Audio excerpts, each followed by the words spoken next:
नमस्कार दोस्तों, मैं हूँ आपकी अनीता सिंह। हम पढ़ रहे थे अलंकार। अलंकार में हम लोगों ने कल दृष्टांत अलंकार को देखा। आज हम पढ़ेंगे विरोधाभास अलंकार। चलिए शुरू करते हैं आज का वीडियो। अगर आपने वीडियो को लाइक और सब्सक्राइब नहीं किया है तो प्लीज़ चैनल को लाइक और सब्सक्राइब कर लीजिए। चलिए शुरू करते हैं। विरोधाभास परिभाषा: जहाँ विरोध न होते हुए भी विरोध दिखाई पड़े अर्थात विरोध का आभास हो, वहाँ विरोधाभास अलंकार होता है। जहाँ विरोध न होते हुए भी विरोध दिखाई पड़े अर्थात विरोध का आभास हो, वहाँ विरोधाभास अलंकार होता है। यानी विरोध, वास्तव में विरोध न हो, केवल विरोध का आभास हो, वहाँ होता है विरोधाभास अलंकार। चलिए और अच्छे से समझते हैं। पढ़ते या सुनते समय विरोध लगे तथा अर्थ करने पर विरोध का भाव दूर हो जाए, वहाँ कौन सा अलंकार होता है? विरोधाभास अलंकार होता है। चलिए उदाहरण देखते हैं। उदाहरण से हमें और अच्छे से समझ में आएगा। या अनुरागी चित्त की गति समझे नहीं कोई, ज्यों ज्यों बूढ़े श्याम रंग त्यों त्यों उज्ज्वल होए। ज्यों ज्यों बूढ़े श्याम रंग, श्याम रंग में बूढ़ने से उज्ज्वल होने का कथन है। तो जब कोई काले रंग में डूबेगा तो उज्ज्वल कैसे हो सकता है? यह सुनने में तो विरोध कथन लग रहा है, पर श्याम रंग यानी कि कृष्ण के प्रेम में डूबने से जो है मोक्ष की प्राप्ति हो जाएगी। यानी श्याम रंग यानी कृष्ण के प्रेम में, कृष्ण के रंग में जब हम डूबेंगे तो मन हमारा क्या हो जाएगा? उज्जवल हो जाएगा। इसलिए जो है यहाँ अर्थ करने पर विरोध का भाव दूर हो गया, इसलिए इस पंक्ति में क्या हो जाएगा? विरोधाभास अलंकार हो जाएगा। चलिए अगला देखते हैं।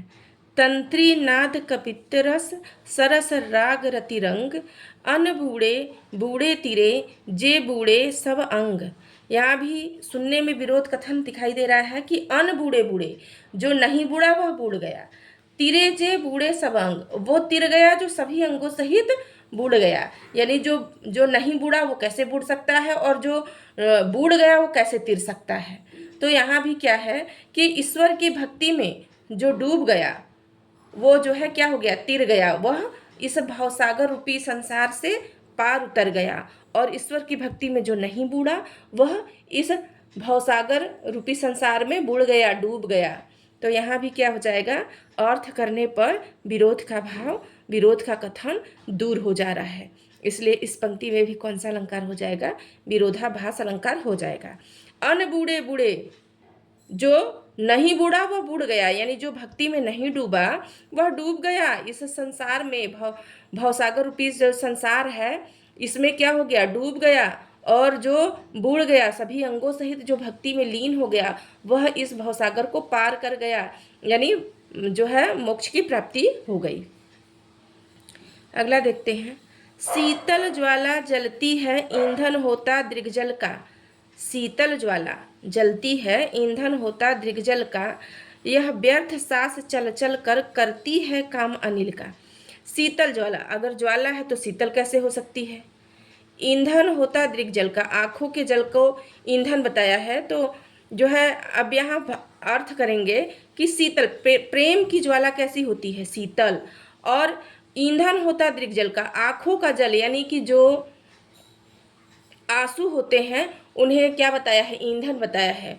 तो अश्रु को ईंधन बताया है, शीतल ज्वाला, प्रेम की ज्वाला को शीतल बताया है। तो यहाँ जो है भाव करने पर क्या हो जाएगा? इसका जो है विरोध कथन जो है दूर हो जाएगा। जब हम इसका भाव करेंगे तो विरोध कथन क्या हो जाएगा? दूर हो जाएगा। ठीक है। यह व्यर्थ सांस चल चल कर, सांसें जो है चल चल कर क्या कर रही है? करती है काम अनिल का। यानी आग को भड़काने का काम कौन करता है? हवा करता है। तो हमारी जो सांस है वो चल चल कर अनिल का काम कर रही है। यानी कि ज्वाला को, प्रेम की ज्वाला को भड़काने का काम कर रही है कौन? हमारी सांसें। सुलगती अनुराग की आग वहाँ, जल से भरपूर तड़ाग जहाँ। अब आग जो है सुलगती आग, सुलगती अनुराग की आग, आग कहाँ सुलग रही है? जहाँ जल से भरपूर तड़ाग यानी तालाब जहाँ भरा हुआ है वहीं आग सुलग रही है। अब सुनने में तो क्या है? विरोध कथन है कि आग जहाँ तड़ाग यानी जल से तालाब भरा हुआ है, वहाँ आग कैसे सुलग सकती है।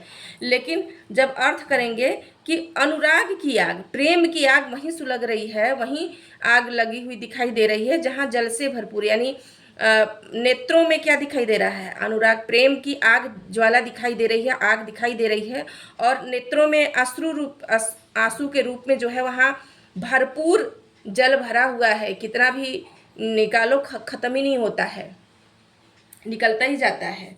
तो जो है सुलगती अनुराग की आग वहाँ जल से भरपूर तड़ाग, जहाँ जहाँ अनुराग की आग जहाँ सुलग रही है, यानी आँखों में प्यार जो है झलक रहा है, और आँखों से ही क्या होते हैं, अश्रु निकलते रहते हैं, और जो है भारी मात्रा में निकलते रहते हैं। इसलिए यहाँ पे क्या हो जाएगा, यहाँ पे विरोधाभास अलंकार हो जाएगा, क्योंकि अर्थ करने पर विरोध का कथन दूर हो गया, विरोध का भाव जो है वो दूर हो गया, इसलिए यहाँ पे जो है विरोधाभास अलंकार हो जाएगा।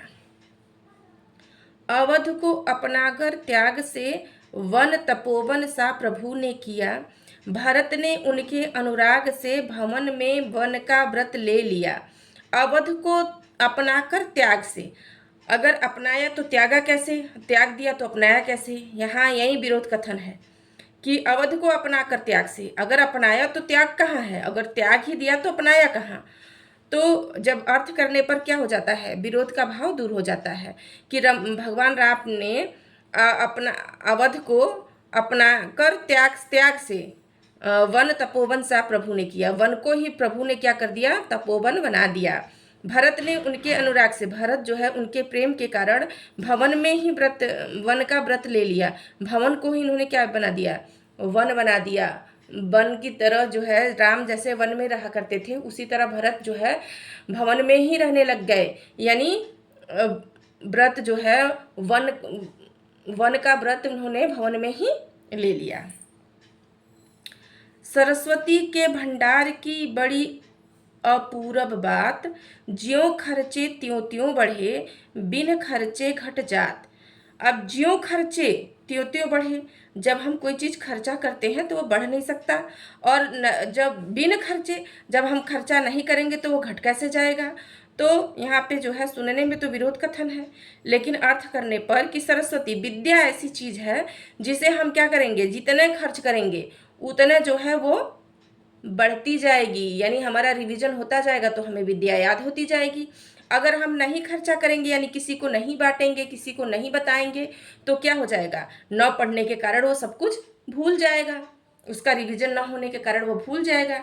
इसलिए जो है यहाँ पे क्या हो रहा है, विरोधाभास अलंकार है, क्योंकि अर्थ करने पर यह विरोध का भाव दूर हो जा रहा है। ज्यों खर्चे त्यों बढ़े, जैसे जैसे हम सरस्वती को यानी ज्ञान को बांटते हैं वैसे वैसे वो बढ़ता जाता है, और नहीं खर्च करेंगे, किसी को नहीं बांटेंगे तो क्या हो जाएगा, भूल जाएगा, यानी घट जाएगा। जब हमें भूल जाएगा तो खत्म हो गया, घट गया। तो इसलिए यहाँ विरोधाभास अलंकार है। अचल हो उठते हैं चंचल, चपल बल जाते अविचल। अचल हो उठते हैं चंचल, चपल बन जाते अविचल। अचल, अचल को चंचल बना दिया, और चपल को, जो चलने वाला है, चपल जो पहले से चंचल है उसको क्या बना दिया, अविचल। तो यहाँ पे भी क्या है, विरोध कथन है। अचल जो चलता नहीं है, आंखें हमारी क्या है, एक ही जगह स्थित है, वो चल नहीं सकती, लेकिन कैसी है, चंचल है, इधर उधर घूमती रहती हैं। और चपल बन जाते अविचल, पैर हमारे क्या है, चंचल है, वो इधर उधर चलते हैं, उन्हें क्या बना दिया, उन्हें अविचल बना दिया, एक जगह स्थित। यानी कि दोनों में विरोध कथन जो है, लेकिन अर्थ करने पर जो है यहाँ भी विरोध का भाव दूर हो जा रहा है, इसलिए जो है यहाँ पे विरोधाभास अलंकार हो जाएगा। जब से है आँख लगी तब से न आँख लगी। अब आँख लगी, जब से है आँख लगी, आँख लगी और आँख न लगी, दोनों बातें कैसे हो सकती हैं, या तो आँख लगी या तो आँख न लगी, या तो आँख लग गई या तो आँख नहीं लगी। तो यहाँ पे जो है सुनने में तो विरोध कथन है कि आँख लगी और आँख न लगी, लेकिन जब से आँख लगी, जब से किसी नायिका से नायक को प्रेम हुआ है, उसकी आंखें उससे जब से मिली हैं, लगी हैं, तब से आँख न लगी, तब से वह सो नहीं सका, उसकी आंखें जो है नहीं लगी, मतलब वह सो नहीं सका।